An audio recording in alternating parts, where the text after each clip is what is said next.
Let's start with the breaking news overnight, those strikes by Iran against Israel that were largely intercepted. What is your reaction this morning? Well, obviously, the United States had advance notice that this was going to occur and worked with Israel in preparations. I was briefed by the CIA director Friday of the preparations and the information that the United States was receiving. I think John Kirby, though, articulated very well, due to your questions, the unfortunate, I think, fallacies in the Biden administration's policies. The United States and Israel jointly developed missile defense technology that went to work last night, and it was proven to be successful, and it is de-escalatory. It gives us space to be able to make appropriate decisions. But unfortunately, the Biden administration's view is that if you use missile defense, an attack didn't happen. That's the way they reacted to the over 100 attacks that have occurred on U.S. troops from terrorist groups and organizations in Iraq and Syria, resulting in 3 deaths of American troops in Jordan, all by Iranian-backed groups and organizations. I think the administration needs to take seriously that this attack has happened. It's unprecedented, and certainly it needs to be viewed as an escalation. This is an escalating conflict. Well, Congressman, very quickly, though, I do have to push back because, of course, those attacks that you referenced, the United States did carry out counterattacks, more than 100 of them. And then those attacks by those Iranian-backed groups did come to a close. But I do want to ask you what you think should happen next. That's honestly true, but...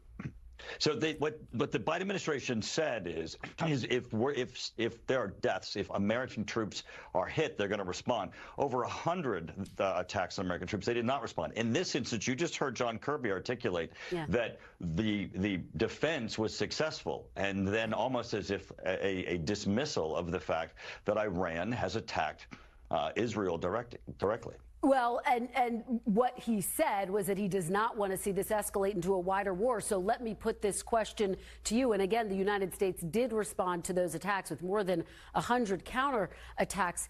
Israel is saying, the War Cabinet Minister, Benny Gantz, just said, we will exact a price from Iran in the fashion and timing that is right for us. Do you expect Israel to respond? Should Israel respond? Well, even though these attacks are unprecedented coming directly from Iran, Israel has been under attack by Iran for decades. They fund and train Hezbollah. They fund and train Hamas, which undertook the October 7th attacks into Israel that were just vicious in the number of deaths and in the manner in which it was executed, all as a result of groups trained, funded, and given weapons by Iran. So this has already been an ongoing conflict where Israel understands that they have been under siege and under attack by Iran. It's the first time, though, that they have attacked directly from Iran. And certainly this is an escalation. I think John Kirby is wrong to be able to say we don't want an escalating conflict. It is already escalating, and the administration needs to respond. So you believe this has already become a wider war within the Middle East this morning? That is what you are saying? Over 300 weapons were shot from Iran at Israel. This is an escalating conflict. The administration, because we were successful, because we invested in missile defense technology with Israel, the administration is acting like, well, done. We defended Israel against these attacks. This is not escalating. This is escalating. Well, John Kirby wasn't necessarily saying done. He was saying let's not escalate this further. But let me ask you about what your Republican colleagues are saying, because I want to get specific about what you would like to see, Congressman. As you know, some of your Republican colleagues are saying this calls for the United States to respond directly by striking Iran. Would you support that? Should the United States go on offense and strike Iran, engage directly with Iran?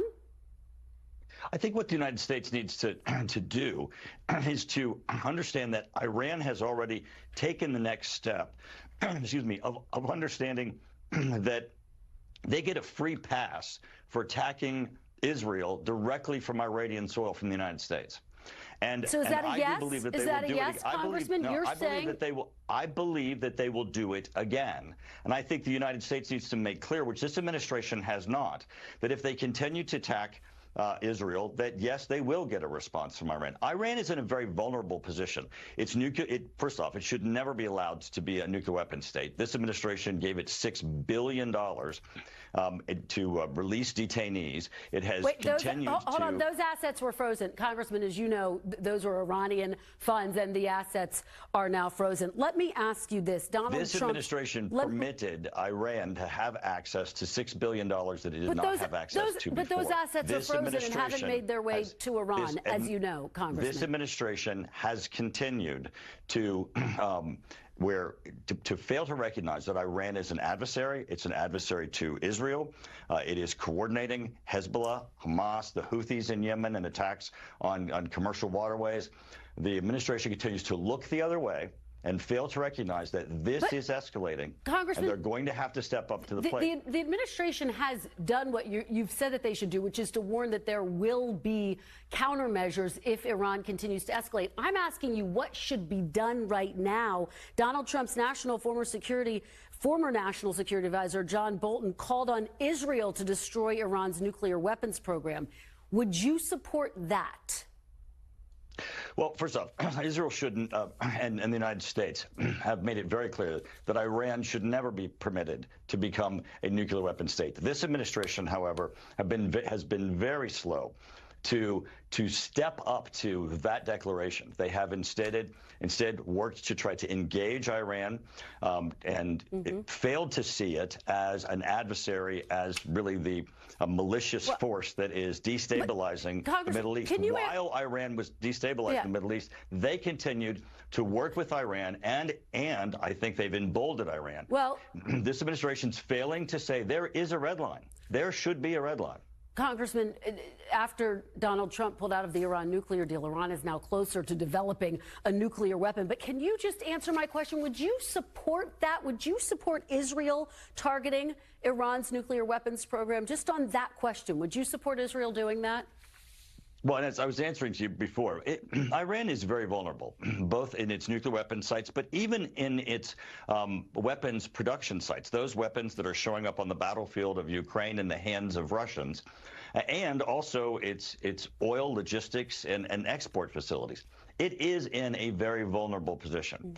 If Israel sees that it has to rise to the occasion to attack Iran directly in order to protect itself, then certainly I think the United States supports Israel's right to defend itself. You have a country, Iran, that is destabilizing the Middle East, continues to produce weapons capabilities that they're even exporting to Europe. They have their proxies that are attacking Israel, shipping commercial lanes. They are escalating while this administration continues to deny it.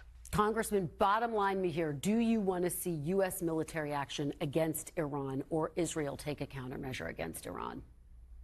I don't think at this point that the United States should be engaged in a military action directly at Iran. But I do believe that if this administration fails to step up to the plate and understand that we have an escalating conflict and make it clear to Iran that there are red lines and that the United States will defend Israel and will not allow Iran to become a weapon state, that we will be in a broader conflict and we will have less options. Their failure to box in Iran and let them understand that there will be consequences make it more dangerous every day. As you know, this aid package that would provide aid to Israel, but also Ukraine, has been held up, has been blocked by former President Trump. Do you want to see the House Speaker bring this to the floor for a vote this week? And has he given you any assurances that he will do so? Well, it's not been held up by Donald Trump. First off, let's be clear. It's being held up in the House by debates and deliberations in the House of Representatives. I think that the Speaker has been very clear. He supports Ukraine funding. He supports funding for Israel. He supports the Asia package. It's part of the National Security Supplemental.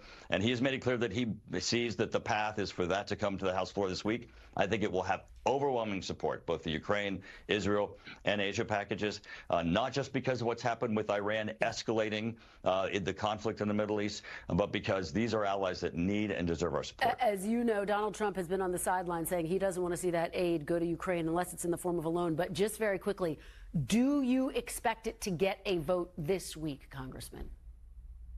I do, and I expect it to pass. And by the way, Donald Trump had said on the humanitarian, the support to the Ukrainian government, on the weapons, the military support, everyone has been very much on the side of understanding that we're at a critical point. Russia's beginning to gain ground. Ukraine is beginning to lose the ability to defend itself. The United States must step up and provide Ukraine the weapons that they need. And I think we're going to see overwhelming support for that in the House this week. All right. Chairman Turner, I have a lot more questions, but we are out of time. Thank you so much for joining me. Kristen, thank you so much. I really appreciate it.